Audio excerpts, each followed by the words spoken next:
Oke teman-teman, kali ini kita bakal ngupas tuntas sebuah cerita pendek yang judulnya Senja di Bukit Harapan.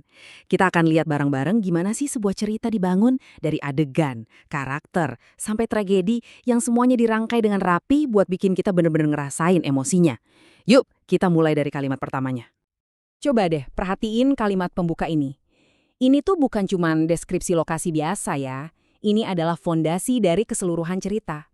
Frasa jauh dari hiruk-pikuk itu langsung ngasih kita gambaran suasana yang terisolasi. Ini kayak clue pertama kalau para tokoh di dalamnya nanti harus menghadapi masalah mereka sendirian.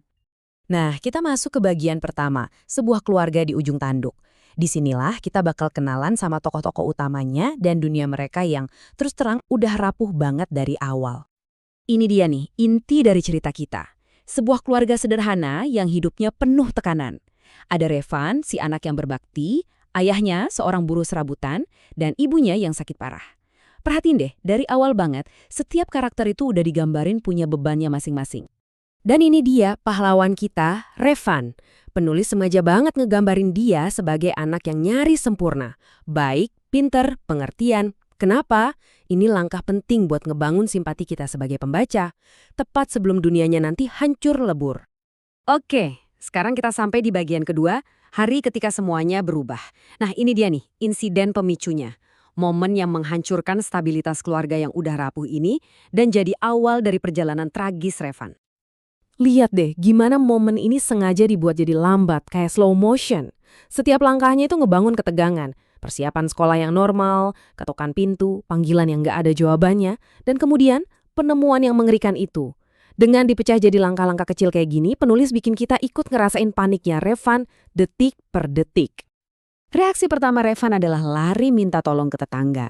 Ini nunjukin kepolosannya dan sekaligus nunjukin betapa pentingnya peran komunitas di desa ya. Mereka jadi pertolongan pertama di saat-saat krisis kayak gini. Dan disinilah puncak kesedihannya. Pas ayahnya pulang, jeritan pilunya itu bener-bener ngerangkum semua rasa kehilangan. Kutipan ini kuat banget karena nunjukin bukan cuma rasa sakitnya sendiri, tapi juga kekhawatiran utamanya, nasib anaknya Revan. Komunitasnya coba buat nenangin, tapi disinilah kita lihat inti dari duka yang personal. Walaupun dikelilingin banyak orang, Revan pada dasarnya sendirian dalam kesedihannya. Tragedi ini adalah beban yang pada akhirnya harus dia pikul sendiri. Kita lanjut ke bagian ketiga, sendirian melawan dunia. Kehilangan ibunya ternyata bukan akhir dari penderitaan. Bagian ini nunjukin kalau sebuah tragedi itu bukan cuma satu kejadian, tapi kayak bayangan panjang yang punya konsekuensi berkelanjutan. Coba kita lihat lini masa ini. Cuma dalam 2 tahun, hidup Revan jungkir balik total.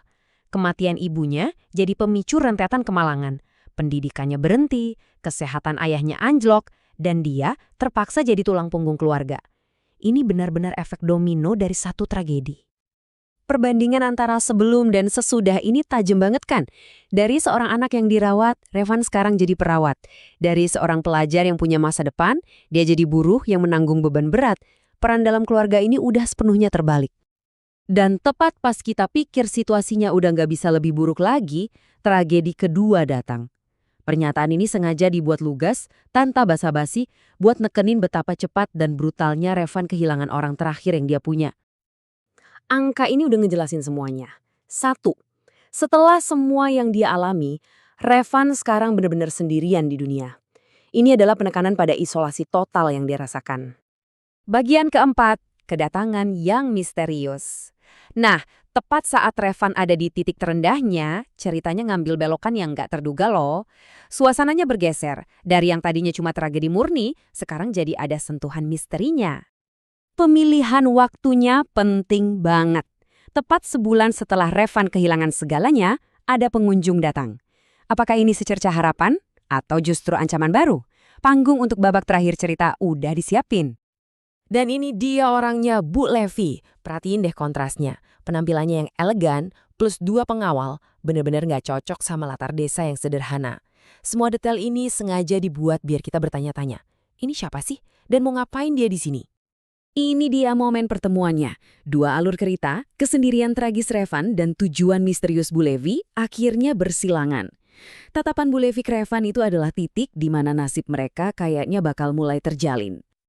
Lewat penjelasan Edwin, Bu Levi, dan kita sebagai pembaca, langsung dapat rangkuman singkat soal situasi Revan. Penjelasan ini ngegarisbawahi betapa rentannya posisi Revan tepat saat orang asing yang kelihatannya kuat ini mulai menaruh perhatian ke dia. Dan kita akhiri pembahasan ini di sini dengan sebuah pertanyaan besar yang menggantung.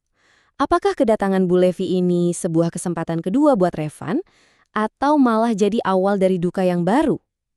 Ceritanya sengaja banget ninggalin kita dalam ketidakpastian, maksa kita buat merenungkan nasib Revan selanjutnya.